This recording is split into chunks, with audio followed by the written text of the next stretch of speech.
Hola, ¿qué tal? Aquí estamos otra semana en nuestro podcast. No es otro podcast más de cine. Gracias a toda la gente que nos sigue en redes sociales, tanto Facebook, Twitter, Instagram, etcétera. Y hoy tenemos aquí a Andrés Bertrán. Lo primero de todo, gracias Andrés por aceptar la invitación. Gracias, Fran, por invitarme. Y vamos a empezar con la ronda de preguntas, ¿vale? Lo primero de todo, siempre lo que les suelo preguntar a todo el mundo, ¿vale? ¿De dónde viene esa pasión tuya por el cine?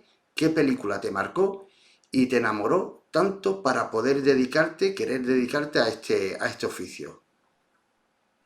Bueno, pues yo soy de Cali, Colombia, de una ciudad digamos que en los años 70 fue muy fuerte la cultura cinematográfica, pero más que todo, más que por producir, por ver. Fue una ciudad que creó muchos cineclubs de la mano de unos directores que se preocuparon mucho por eso.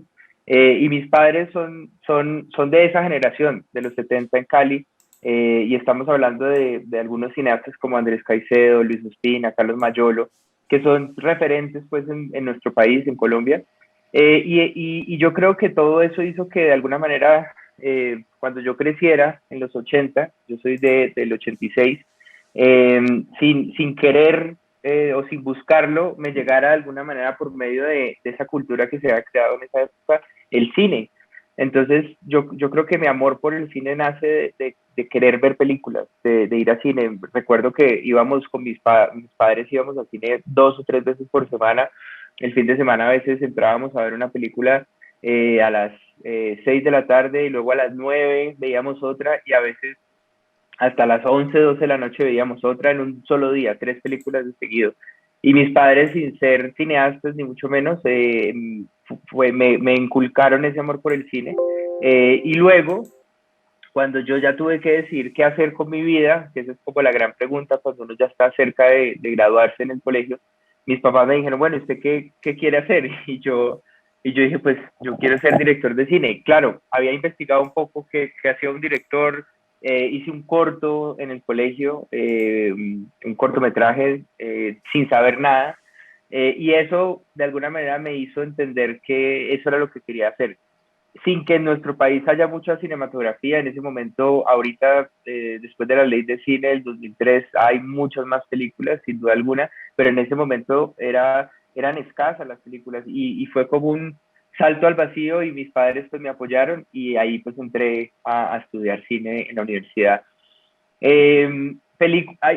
No creo que haya una sola película que podría decir esta es la que me marcó.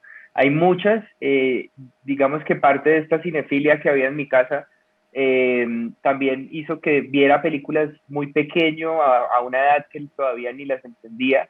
Entonces yo recuerdo que mis papás me entraban a ver películas que eran para mayores de 18 años y yo las veía y las disfrutaba. Recuerdo haber visto Azul de la trilogía de Kieslowski, muy pequeño, no sé si tendría yo 10 años, una cosa así, y que la disfruté, me gustó, la comentaba con mis papás después, y obviamente vi películas de mi época importantes, ¿no? De Parque Jurásico, Jurassic Park fue muy importante para mí. Eh, Vi, por ejemplo, películas de Michael Mann, vi Hit, Fuego contra Fuego, también de 8, 9 años, no sé, el último Los Mohicanos, películas que como digo, pues complejas, sobre todo para un niño de esa edad, pero que sin duda alguna fueron despertando un amor hacia ver cine por lo menos. Esas son las que puedo como recordar y obviamente pues las que uno ve como las de Disney, películas de terror, la saga de Freddy Krueger, Chucky, son películas que uno recibía constantemente de la cultura popular y que sin duda alguna pues fueron formando mi curiosidad hacia el cine.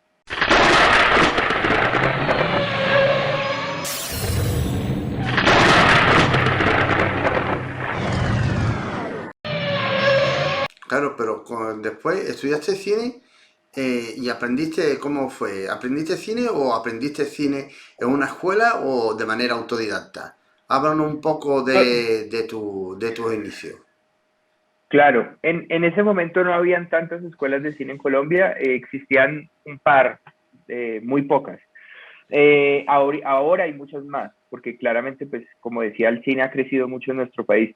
Entonces yo entré en una escuela que no es de cine, pero precisamente estudié comunicación social con énfasis en producción audiovisual.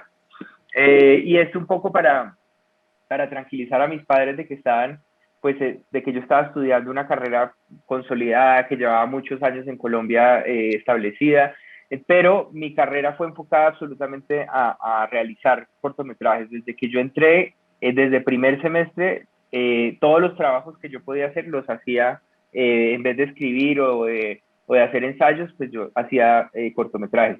Entonces, al final en la universidad hice como 11 cortometrajes o 10 cortometrajes. Obviamente la universidad tenía equipos, entonces yo los podía sacar, cámaras, siempre los escribía yo. Y esto creo que me ayudó mucho a entender el oficio y teníamos clases de cine con profesores que venían de un profesor que venía de Rumania, habían otros que habían estudiado por fuera, en España. Entonces creo que sí tuve una buena formación, pero no era una escuela de cine per se. Ya después quise ahondar en la escritura de largometrajes y estudié una maestría en escrituras creativas en la Universidad Nacional acá en Bogotá. Y ahí estuve 2 años escribiendo varios guiones, de los cuales hice uno fue mi primera película. Y luego, más adelante, después de haber rodado mi primera película, me fui a Londres a hacer una maestría en cinematografía. Esa digamos que fue un año entero de estar aprendiendo ya, digamos, a rodar en cine, como un poco más rigurosa la escuela ya de cine como tal, pero fue una maestría. Mm. Entonces esa fue mi formación académica, no fue empírica, sino que sí fui a la universidad. Porque según he visto en IMDb, tú rodaste 4 cortos como es Andrés Beltrán Black Series, de Undertaker, Fiesta y Librero. ¿Qué nos puedo contar de ello? Y imagino que esto fue un proceso de aprendizaje. Claro. Sí, esos son los cortos que muestro. Los otros son esos que uno guarda, pero sí alcancé a hacer bastantes, hice como 10 antes de eso. La serie negra fue un acercamiento a hacer cine negro, a hacer film noir en Colombia, muy influenciado pues por el cine negro de Hollywood de los años 30 y 40. Entonces escribí una trilogía de cortos compuestos por unos personajes digamos que se entrelazan y crean una historia cada uno desde un paradigma, un estereotipo del cine negro, ¿no? La femme fatal, la mujer fatal, el ladrón, el estafador, un poco como recrear ese cine negro en nuestro país, en blanco y negro. Entonces hay como un ejercicio de buscar el género en nuestro país que no es tradicional, el cine negro no es tradicional acá.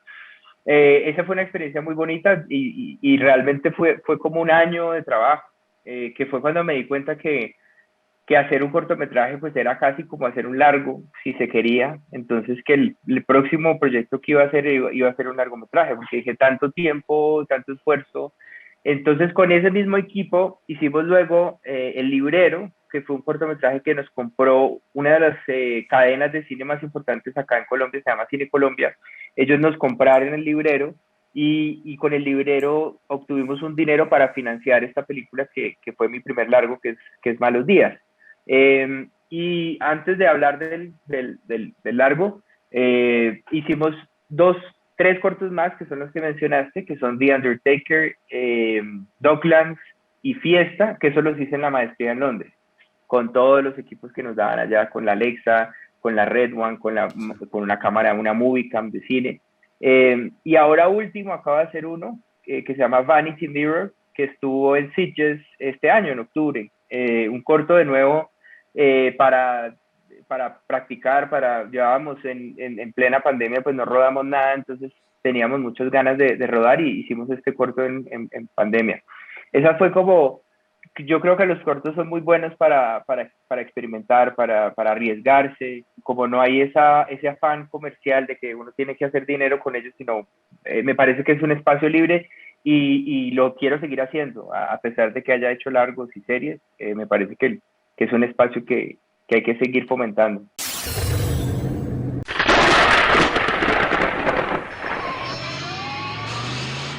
Ok, claro, pero en tu peli, si no, tu primera película, Malos Días, ¿de dónde sale la idea?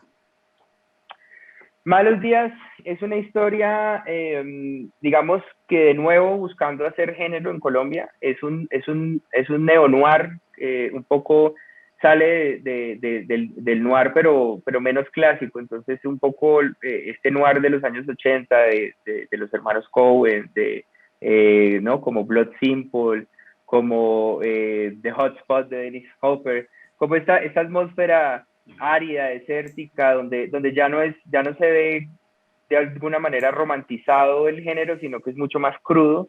Esas eran las referencias que yo quería utilizar. Y nos lanzamos a hacer una película prácticamente con nada, o sea, con el amor de mucha gente que se dedicó a la película, y financiamos la película de alguna manera muy autogestionada, muy artesanalmente, y realmente quería escribir una película que se identificara con mis gustos y con lo que yo estaba viendo en ese momento, y se me ocurrió esta idea de unos asesinos que paran en la carretera y terminan en una casa donde vive una niña, como una especie de Lolita, una quinceañera, y su mamá que está pasando por un momento difícil como de depresión, y ellos terminan inmiscuidos en esta casa y están esperando a que llegue un señor que le dicen el turco, que se acaba de robar unas esmeraldas y todo el mundo lo está buscando en el bajo mundo. Entonces, de alguna manera es como una olla de presión en esta casa. Obviamente, limitados un poco por el presupuesto, pues quise escribir una historia que se pudiera rodar en pocas locaciones, pocos actores, y fue así, un poco de la mano de la producción, escribió un guión pensando mucho en cómo poderlo hacer, porque dar ese salto de pasar de los cortometrajes al largometraje siempre es muy difícil.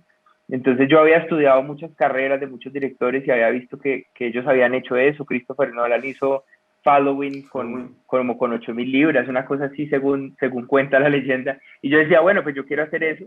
Y por eso digamos que la idea surge un poco de esa necesidad de querer hacer una película y no esperar tanto tiempo. Yo tenía 27 años cuando la rodamos. Y claro, cuando tú rodaste la película, ¿cómo fue el proceso de la preproducción? ¿Cuántos días de rodaje? ¿Y cómo fue el rodaje? La preproducción fue bastante larga porque como no tiene unos recursos para concentrarse, digamos, un mes entero, se reparten en mucho tiempo, entonces fueron como 6 meses de preproducción. La película la produjimos en ese momento mi novia, que ahora es mi esposa, y Felipe Linares, que es el músico de la película y el músico con el que suelo trabajar. Y la película realmente, la preproducción consistió básicamente en lograr capturar talento que era importante en nuestro país. Entonces todos los actores que se ven en la película son actores reconocidos de oficio de nuestro país, porque éramos unos niños haciendo una película y yo no quería tener actores que no tuvieran como la experiencia para por lo menos hacerle sentir a la gente que era una película con cierta dignidad. Entonces, esa fue una de las partes más importantes de la preproducción, convencerlos. Entonces, afortunadamente teníamos los cortos que habíamos hecho, la serie negra, el librero, y se los mostrábamos a ellos, miren, esto es lo que podemos hacer con muy poco, y eso fue lo que los convenció realmente, más allá bueno, el guión también les gustó, y otro de los elementos importantes de la historia de la preproducción fue hacer storyboards. Yo quería prepararme muy bien para, siendo mi primera película, quería tener todo más o menos resuelto para estar en el rodaje un poco más tranquilo.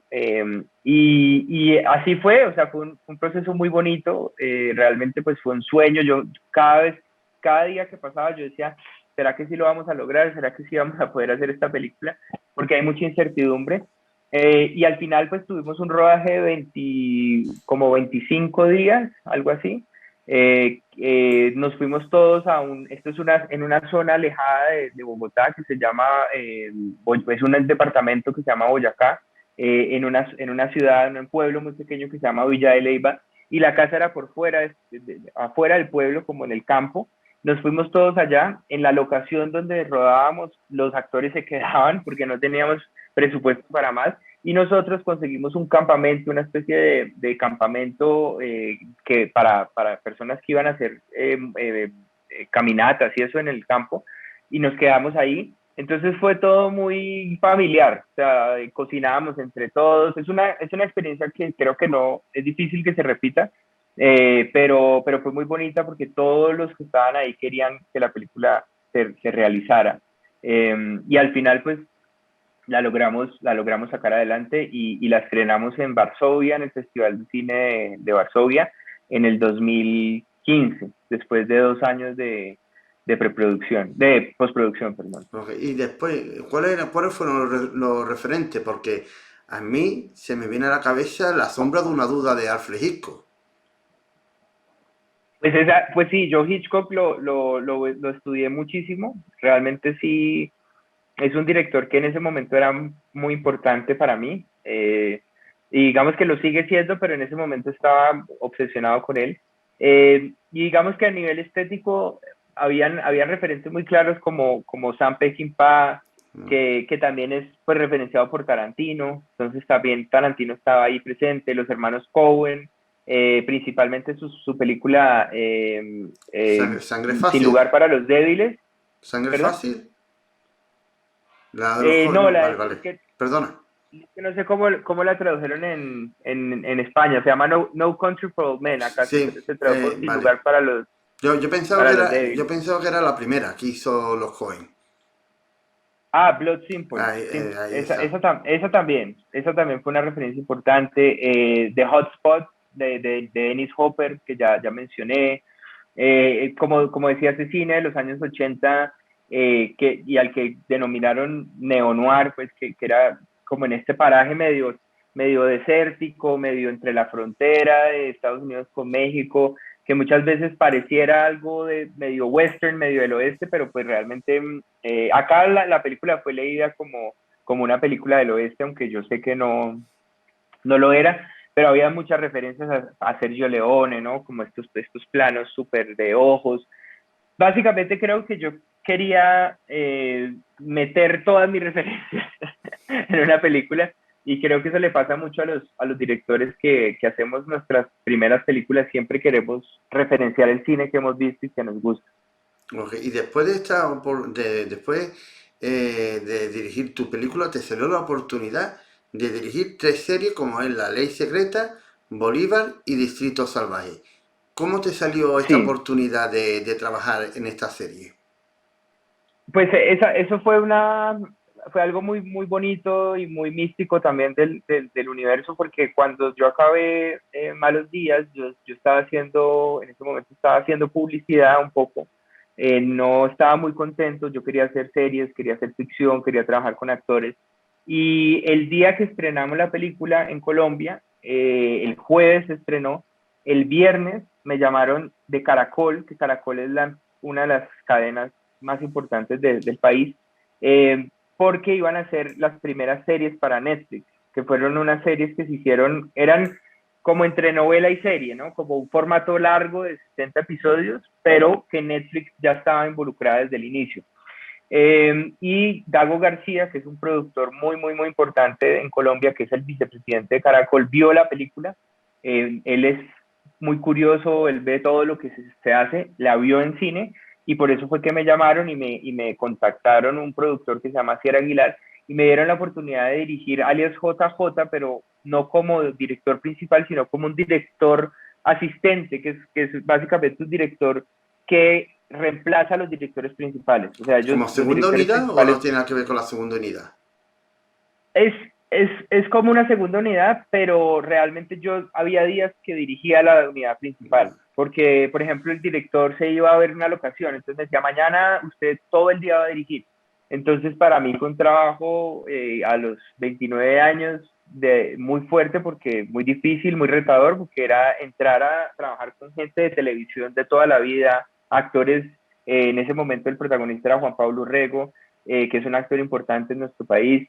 Entonces, esa fue como mi entrada a la televisión y a partir de ahí me ofrecieron La Ley Secreta, ya como director principal, una serie también de Caracol y Netflix.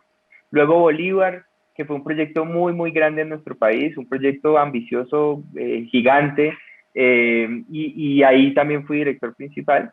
Y luego Dynamo, que es una de las productoras más importantes en el país también, que ha hecho muchas cosas como grandes, como Narcos, por ejemplo, cuando la rodaron acá en Colombia. Ellos, Natalia Echeverry, conocía mi trabajo, me invitó a hacer la segunda temporada de Distrito Salvaje, que Distrito Salvaje fue la primera serie original de Netflix.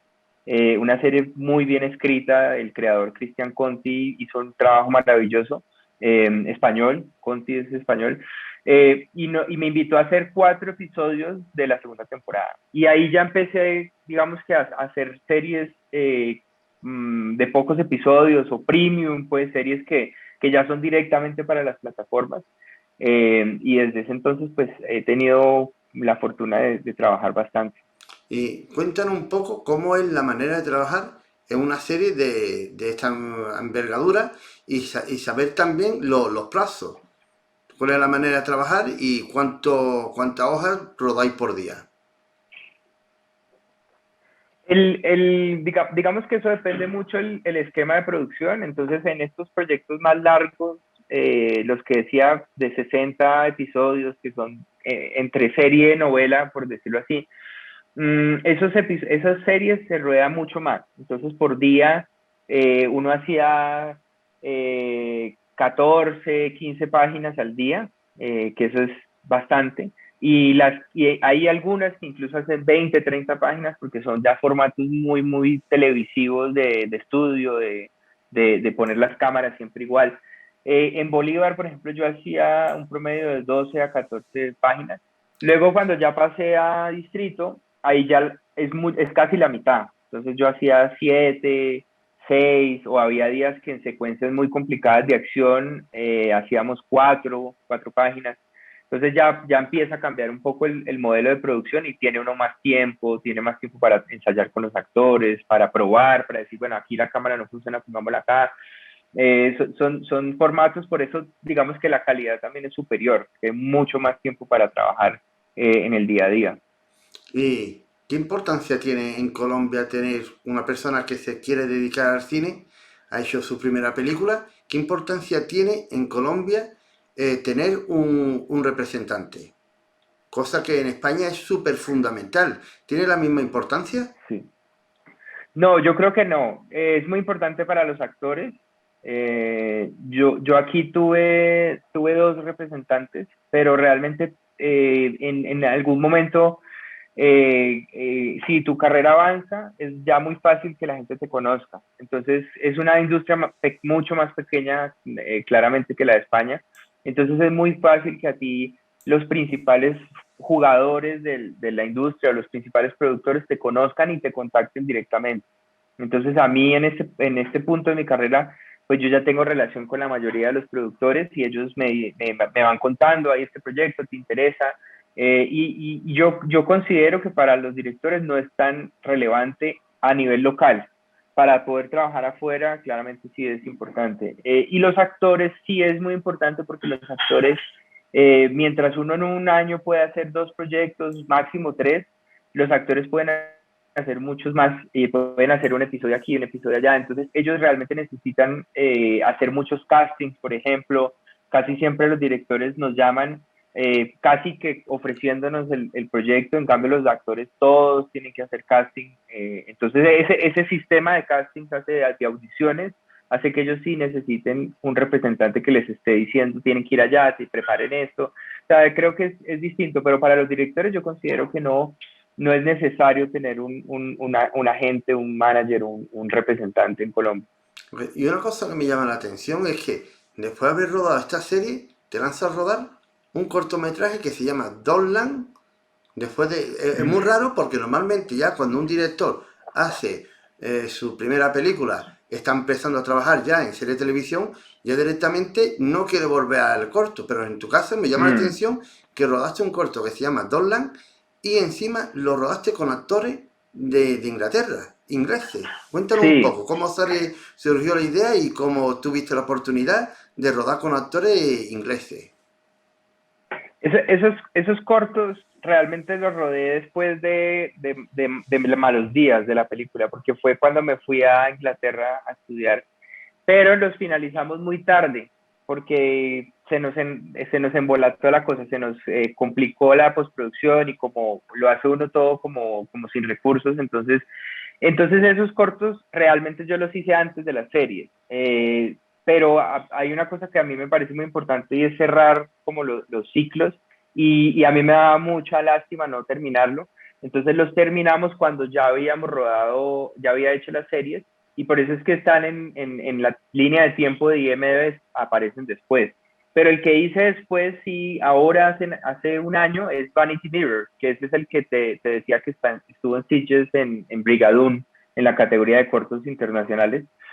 Ese cortometraje lo hice después de haber rodado varias series y yo, para mí no es nunca un retroceso, o sea, para mí hacer un corto siempre va a ser una oportunidad de experimentar y como además en estas series hay tantos personas, ejecutivos, tantas personas encima de uno, pues uno muchas veces toma ciertas decisiones pues un poco para tener una buena relación con los productores, con los colaboradores, pero en el corto sí es más lento, ¿no? Entonces uno puede experimentar, uno no tiene este afán de que las cosas sean comerciales o que a la gente le guste, uno puede hacer lo que quiera. Y yo soy por eso un defensor del corto y me parece que para mí no es algo que, no que signifique que uno se está devolviendo o que eso no es profesional. Para mí creo que el corto yo lo quiero seguir haciendo toda la vida, cada vez que pueda hacer un corto lo haré. Obviamente es una cuestión de tiempo, pues cuando uno ya está muy ocupado. Este corto de Vanity Mirror lo hicimos en la pandemia, estábamos totalmente parados, yo iba a arrancar una serie que se detuvo y con mi esposa que también ha producido conmigo y una amiga muy querida, nosotros dijimos, bueno, hagamos algo mientras se reactiva todo y contactamos a gente muy profesional, muy buena con la que ya habíamos trabajado antes e hicimos este corto de puro amor al arte, de puro amor al cine. Porque este corto creo que va de género fantástico o terror. Sí, sí, este lo hice después de mi segunda película que es Llanto Maldito o Tarumama, que es el nombre internacional, y quedé fascinado con el género de terror y el género fantástico. Me encanta las posibilidades creativas, me encanta cómo uno puede jugar con la cámara, me encanta cómo uno puede hablar de temas importantes en este caso, de la vanidad, en Llanto Maldito sobre la maternidad, temas importantes y relevantes, pero desde una mirada de la fantasía, de un poco como no siendo literal, sino un poco desde la metáfora. Es lo que me llama mucho la atención del género. Y este corto, bueno, esta película, Llanto Maldito, ¿de dónde surge la idea y cómo consigue financiarla? Bueno, esta película ya fue mucho más fácil de hacerse porque como ya tenía una carrera más consolidada, entonces Dynamo, con quienes había hecho Distrito Salvaje, se interesaron en esta historia, que yo se las conté, les dije, tengo una historia de terror sobre una leyenda colombiana que se llama la Tarumama. Esta leyenda sucede en una región que se llama Nariño, de nuestro país, y es la historia de una mujer que pierde, una indígena que pierde a su hijo en el río cuando está dando a luz.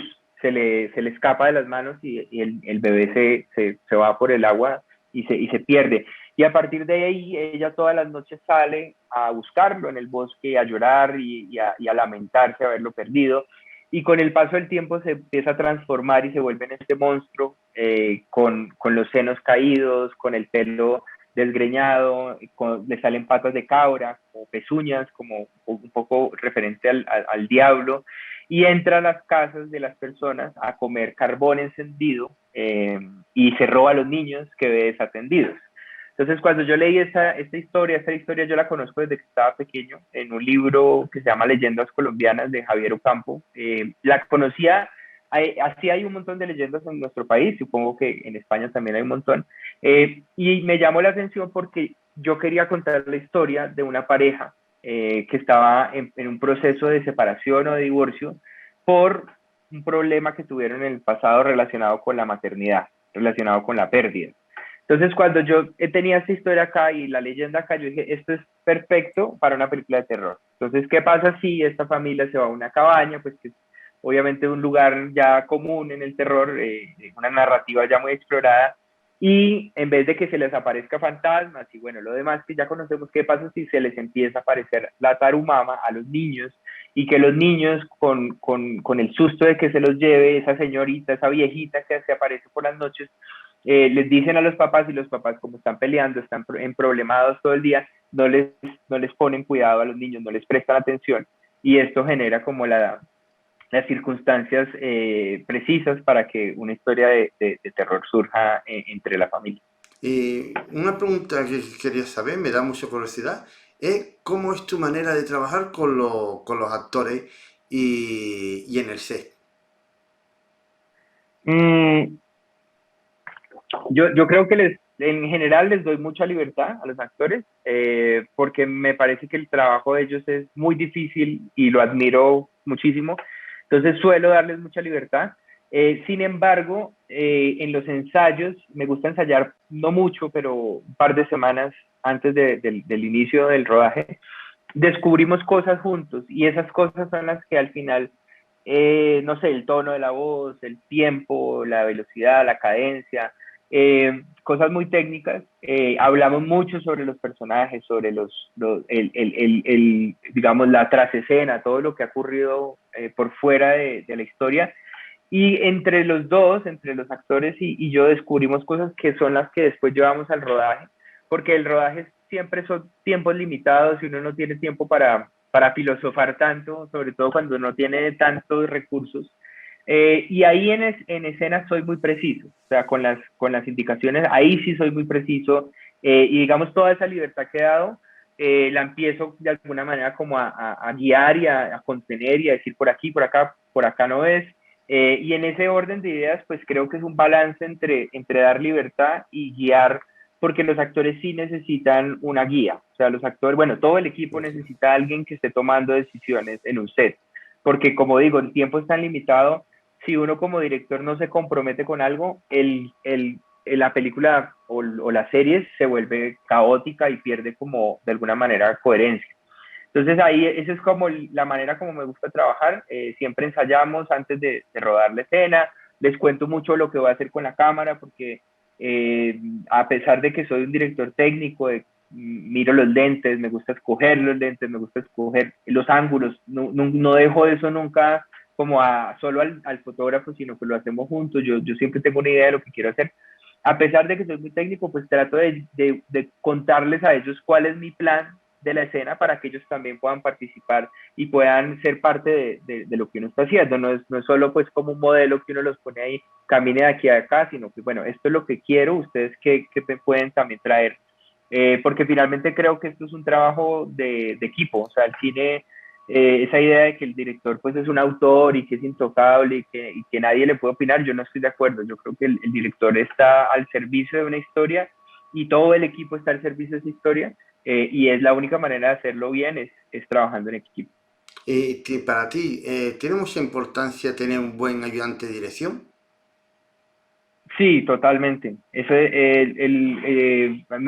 es clave. O sea, para mí, uno tiene una especie de matrimonio casado con su director de fotografía y con su asistente de dirección. Claramente con el diseñador de producción, con el editor, con todos, pero en el set me parece que esas son las dos figuras que más te respaldan y más te apoyan en el set. Ya después, obviamente, por ejemplo, a mí me parece que en la preproducción el diseñador de producción es vital, es súper importante, y en la postproducción, pues el editor se vuelve tu mano derecha, pero en el set, en el día a día, el asistente de dirección es el que está corriendo el set todos los días, el que está haciendo que todo funcione, el que te está dando tiempo a ti para trabajar tus escenas.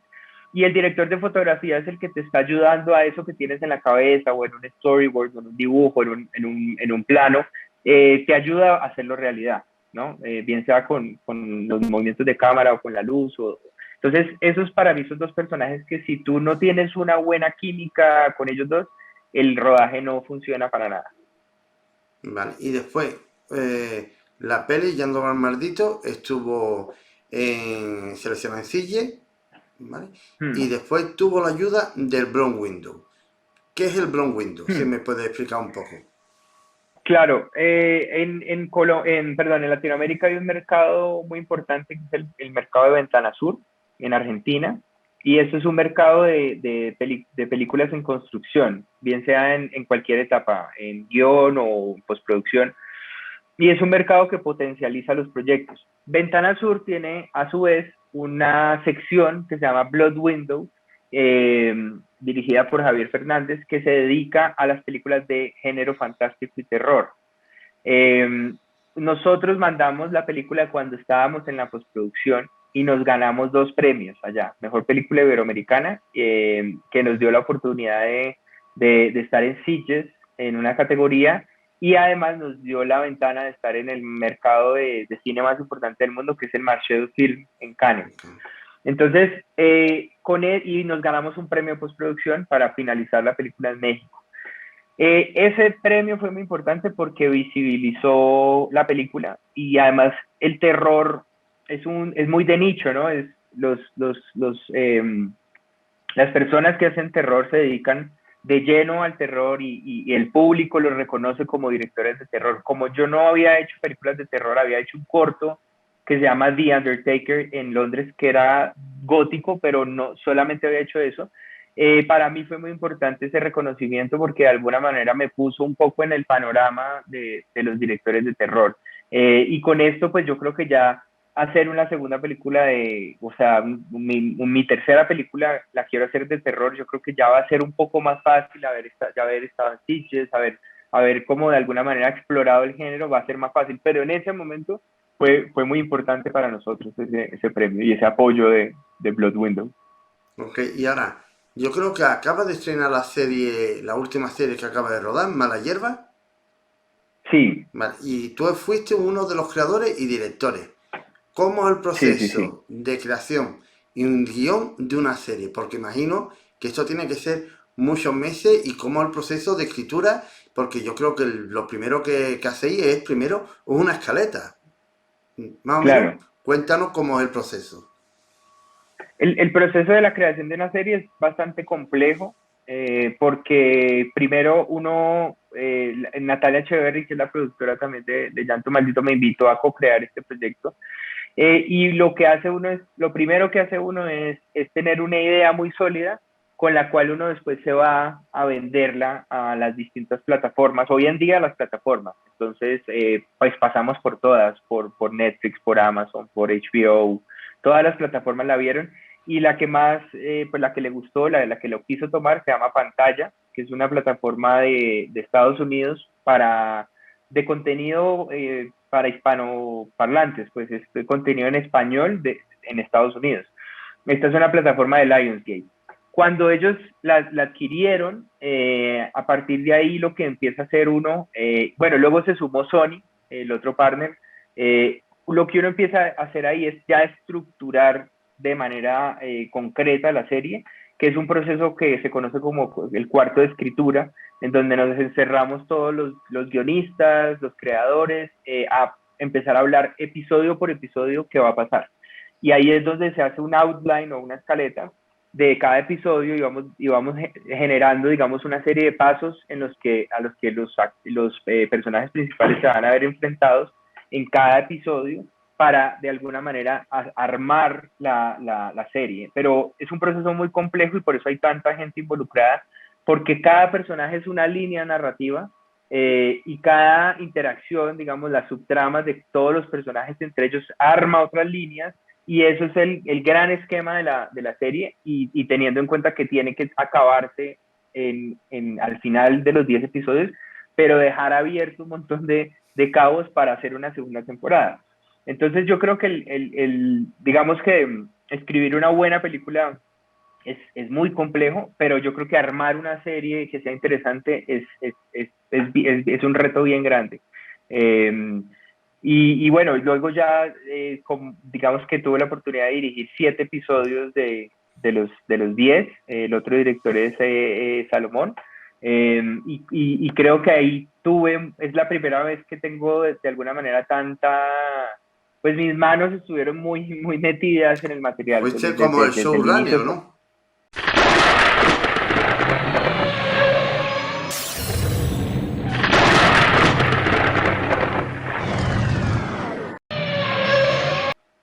Sí, fuimos, compartimos este crédito con Esteban Orozco, que es el otro creador, y Natalia Echeverri. Entonces Esteban es guionista, Natalia productora y yo director. Entonces tuvimos una relación muy interesante porque cada uno obviamente estaba pendiente de más desde su oficio, y al final logramos hacer una serie de la cual pues nos sentimos muy orgullosos. En España se puede ver en Stars Play, ya está estrenada, pero estrenan un episodio cada domingo. Este domingo estrenan el segundo episodio. Pues lo tengo pendiente y lo quiero ver.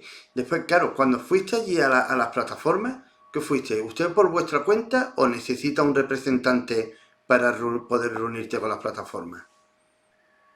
Eso lo hicimos por medio de Dynamo, que Dynamo fue la productora gestora del proyecto. Entonces ellos ya tienen relación con todos con las plataformas y los ejecutivos de las plataformas. Entonces para mí es obviamente mucho más fácil cuando uno empieza un proyecto con una productora como Dynamo en Colombia, porque ellos ya tienen claro cuál es el camino. Si uno estuviera solo, pues es más difícil, obviamente, porque esa credibilidad de una persona sola, pues es más difícil de obtener, así uno tenga una carrera, pero cuando uno ya tiene una productora que tiene una trayectoria como Dynamo, pues es mucho más fácil.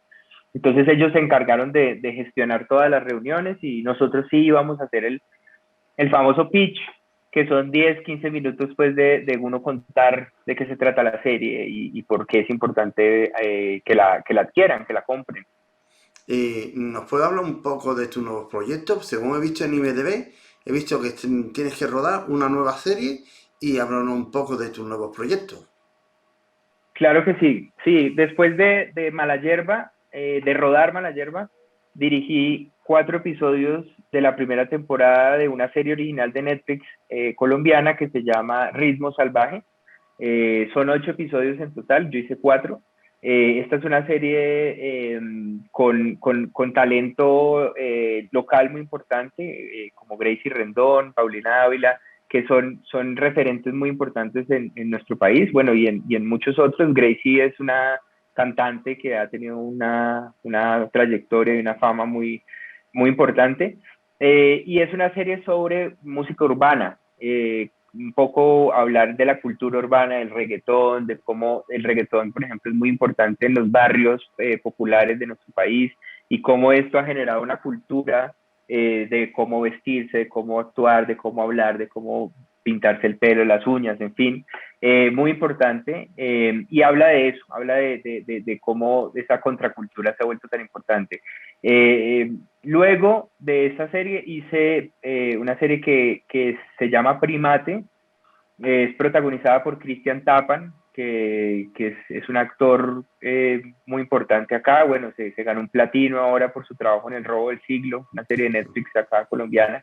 Y es una comedia, drama o dramedy, como le dicen, sobre un actor que está entrando como en una etapa de dudas sobre su vida, sobre su entrando a la vejez, bueno, lo que él considera la vejez, porque realmente no es que esté viejo, pero él se empieza a considerar que ya está viejo, y habla un poco sobre esto, sobre cómo estos dramas humanos son tan importantes en un tono muy ligero, muy bonito.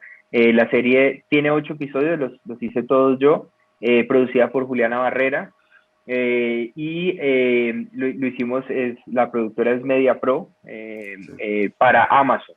Es una serie de Amazon. Claro, una pregunta quería hacerte. En Colombia he visto estos últimos años que el nivel de producción ha subido mucho. ¿Se puede deber a Mm. la degradación fiscal? O cuéntanos, o cuéntame un poco a qué se debe a que en Colombia estén rodando tanto. Sí, es un crecimiento exponencial, o sea, es increíble la verdad, y la oportunidad de hacer series como las que estoy mencionando es un lujo, porque acá solo hacíamos telenovelas, pues que era el formato que se conocía. Yo creo que son varios factores. Primero, la ley de cine del 2003 hizo que se hicieran muchas más películas y entraran agentes internacionales acá. Entonces, el hecho de que vinieran a hacer narcos acá y no en Puerto Rico, Costa Rica, como antiguamente se hacía, que se emulaba Colombia en otros países o otros territorios que digamos, que no venían hasta acá a hacer producciones. Ahí tiene que ver la ley de cine, tiene que ver la comisión fílmica, tiene que ver las extensiones tributarias. Entonces, que las extensiones tributarias al principio eran solo para películas, y no sé si hace 2 o 3 años se extendió a las series de televisión. Entonces, ahora venir a rodar a Colombia, pues esto yo es un tema que no conozco mucho, yo lo digo muy vagamente, pero rodar en Colombia es mucho más económico que rodar en otros países. Y digamos que con la llegada de estas series, como mencionaba, como Narcos y servicios de producción de películas extranjeras, el nivel y la calidad se ha vuelto mucho más profesional. Entonces ahora aquí los técnicos, los artistas, los talentos son de altísima calidad. Acá se puede hacer cualquier producción. Eh, Justo ahora están haciendo series de Apple, totalmente con un crew entre colombiano y americano. O sea, hay una serie de proyectos muy grandes que se están haciendo en este momento, y creo que se debe a eso, se debe a las extensiones tributarias, al gobierno que ha hecho que esto sea posible, a las productoras como Dynamo, como Caracol, que están captando productores de otros países, y que a la calidad técnica sí ha mejorado mucho, y estamos ya como en un nivel superior al que nos encontrábamos pues años atrás.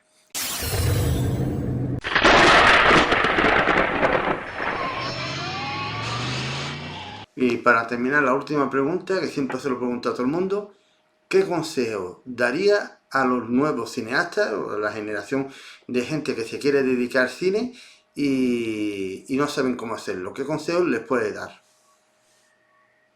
Yo creo que lo más importante esta es digamos que los que hacemos cine y televisión somos absolutamente apasionados por este trabajo, y casi que lo haríamos sin que nos pagaran, sin que hubiera remuneración económica, porque es nuestro amor por este trabajo. Pero creo que es muy importante tener perseverancia y tener aguante, como decimos acá en Colombia, porque son muchas más las puertas que se cierran que las que se abren. Cuando se te abre una puerta, es porque llevas mucho tiempo detrás de ese sueño persiguiéndolo, y creo que en ese momento pues hay que mantener mucho la calma y hay que hacer un buen trabajo, y siempre recordar por qué hace uno esto, y lo que digo es por el amor al cine, a la televisión, a contar historias. Entonces yo recomiendo mucho tener como esa paciencia, que esa oportunidad va a llegar, pero detrás de esa paciencia hay mucho trabajo, y hay que ser muy juicioso, muy determinado, muy estudioso, y en ese orden de ideas creo que es muy importante ver películas, consumir mucho cine, ver series, escribir, leer libros, como alimentarse mucho, para que cuando te llegue esa oportunidad tengas bagaje y tengas un pensamiento mucho más complejo, y tengas como jugar el juego de hacer esto, que al final es un arte muy difícil. O sea, después de las películas que he hecho, los cortos, de las series, yo sigo diciendo que no, que me falta un montón, que tengo que aprender mucho más, que este trabajo nunca finaliza. Yo creo que así uno esté ya viejito y siga estando en un set, uno siempre va a aprender algo, y creo que es lo que lo hace tan fascinante. Entonces yo creo que sí, determinación, paciencia, estudiar mucho, y no esperar a que las oportunidades te lleguen, sino buscarlas y hacerlas. Y si tienes una cámara, un móvil, un smartphone, haz lo que puedas con eso, rueda, aprende, que de tanto hacer es que pues uno va perfeccionándose en este oficio. Pues muchas gracias por todo, André. Gracias por la invitación y gracias por compartir toda tu pasión por el cine. Muchas gracias, Fran, muchas gracias por invitarme, muy especial este espacio. Venga, pues gracias, gracias a ti.